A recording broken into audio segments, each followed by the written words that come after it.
Assalamualaikum warahmatullahi wabarakatuh. Nama saya Ali Dzikrur Rozi, NIM E97218058, mahasiswa Tasawuf Psikoterapi UIN Sunan Ampel Surabaya. Di video ini saya akan menjelaskan tentang Tarekat Satoriyah, mulai dari sejarah, tokoh, silsilah, dan doktrin. Langsung saja, yang pertama yakni membahas tentang sejarah.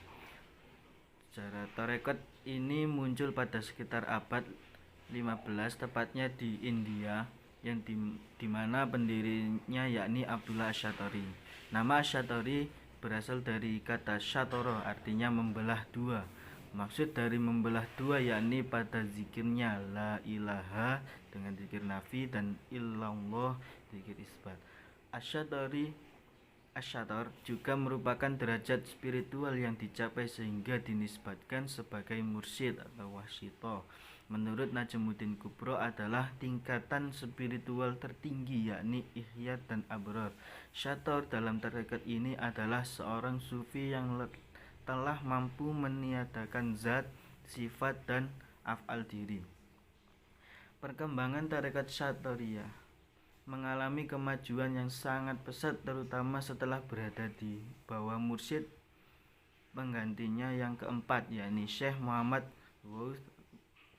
Ghawaliyori yang meninggal pada tahun 1562 Masehi. Pembahasan yang kedua yakni silsilah. Silsilah dari tarekat ini berhubungan dengan Abu Yazid Al-Ishqi, kemudian ke Abu Yazid Al-Bustami dan Imam Ja'far As-Shadiq, yang dulunya tarekatnya bernama Ishqiyah di Iran dan tarekat Bustamiyah di Turki. Dalam silsilah tarekat Syatoriyah yang berkembang yang khususnya di daerah Melayu Indonesia, nama mursyid Syekh Abdul Asy-Syator yakni Syekh Qodi Bengal dan Syekh Hafiz Jaunpur sejauh ini belum pernah dijumpai nama yang menempati posisi sebagai khalifah tarekat Syatoriyah setelah Syekh Abdullah Asy-Syator adalah Imam Qodi Asy-Syatori, Syekh Hidayatullah Al-Sarmasti, Syekh Haji Huduri, dan Syekh Muhammad Ghaus. Lalu perkembangan di Indonesia. Tarekat Syatoriyah yang berkembang menyebar hingga ke Indonesia, khususnya Aceh dan Jawa, akibat dari arus lalu lintas perdagangan dari Arab dan Persia ke Gujarat, dan dari Gujarat ke Malaka, kemudian ke Pasai, Aceh. Dan seorang tokoh sufi bernama Fadlullah Burhanpuri, penulis buku At-Tuhfah Al-Mursalah ila Ruh An-Nabi, kemudian dinyatakan sebagai tokoh yang sangat besar jasanya dalam pengembangan ajaran Syatoriyah di Nusantara. Selain itu, ada tokoh-tokoh lain yang berjasa dalam mengembangkan tarekat Syatoriyah, diantaranya tokoh-tokoh dari generasi setelahnya yakni Syekh Abdul Rauf bin Ali Al-Jawi Al-Singkili dan Syekh Ayyusuf At-Taj Al-Makassari.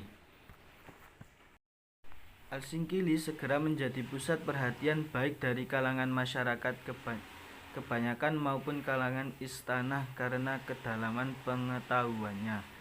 Ia bahkan dipercaya oleh Sultan Syafiyatuddin, raja perempuan kerajaan Aceh, untuk menjadi Qodi Malik Al-Adil, pemuka agama yang bertanggung jawab terhadap berbagai masalah sosial keagamaan. Di bawah kekuasaan Sultanah, Al-Singkili lebih mudah mensosialisasikan gagasan-gagasan keagamaannya. Di antara murid-murid Al-Singkili yang paling termuka diantaranya adalah Syekh Burhanuddin dari Ulakan, Pariaman, Sumatera Barat, dan Syekh Abdul Muhyi dari Pamijahan di Tasik Malaya, Jawa Barat. Kedua, murid Al-Singkili ini berhasil melanjutkan dan mengembangkan silsilah tarekat Syatoriyah dan menjadi tokoh sentral di wilayahnya masing-masing. Syekh Burhanuddin menjadi khalifah utama bagi semua khalifah tarekat Syatoriyah di wilayah Sumatera Barat pada periode berikutnya. Sementara itu, Syekh Abdul Muhyi menjadi salah satu mata rantai utama yang terhubung ke silsilah tarekat Satariyah di wilayah Jawa Barat khususnya dan Jawa Jawa pada umumnya. Sebagaimana tadi telah dijelaskan bahwa dari Syekh Abdul Rauf Al-Singkili inilah tarekat Satariyah terbesar di tanah Jawa melalui salah satu muridnya yaitu Syekh Abdul Muhyi Pamijahan yang disebut-sebut sebagai wali ke-10 dari Wali Songo. Karena begitu berpengaruh beliau dalam penyebaran Islam di Pulau Jawa, terutama di daerah Jawa Barat, sekaligus dalam penyebaran tarekat Satoriyah. Selanjutnya yakni mengenai doktrin tarekat Satoriyah. Tarekat Satoriyah tidak lepas dari ajaran Wahdatul Wujud Ibnu Arabi, Insan Kamil Al-Jili, serta ijtihad Abu Yazid Al-Bustami. Mengenai konsep hakikat tauhid, Abdul Rauf Al-Singkili merujuk pada pemaknaan kalimat tauhid dalam zikirnya yang tidak lepas dari ijtihad dan insan kamil. Menurutnya, Allah dan alam memiliki hakikat satu wujud dalam alam bukan merupakan wujud hakiki. Allah merupakan wujud hakiki, namun Allah tidak menyatu dengan alam. Wujud alam tidak ada jika tidak adanya wujud hakiki, yakni Allah Subhanahu wa Ta'ala. Selanjutnya amalan tarekat Satoriyah. Yang pertama yakni sholat awabin, 2 istighfar 10 kali, 3 sholawat 10 kali, 4 zikir 100 kali, 5 sholawat 10 kali, 6 baca al-ikhlas 10 kali, 7 membaca surat Al-Fatihah 3 kali, dan sholat witir. Selanjutnya tingkatan murid tarekat Satoriyah. Yang pertama mubtadi, kedua mutawasid, dan ketiga kamil, kemudian kamil mukamil. Apa itu mubtadi? Mubtadi adalah murid yang masih banyak berbuat dosa namun hatinya hanya tertuju semata-mata kepada Allah. Murid ini dalam makom parawa dan di alam nasud. Kemudian mutawasid. Mutawasid adalah murid yang sudah bersih hatinya, jadinya hatinya senantiasa ingat kepada Allah. Murid ini ilmunya ainul yakin, makomnya jamak, dan alamnya alam malakut. Yang ketiga kamil, murid yang sudah bersih hatinya dan suasana rohaninya tertuju pada Allah.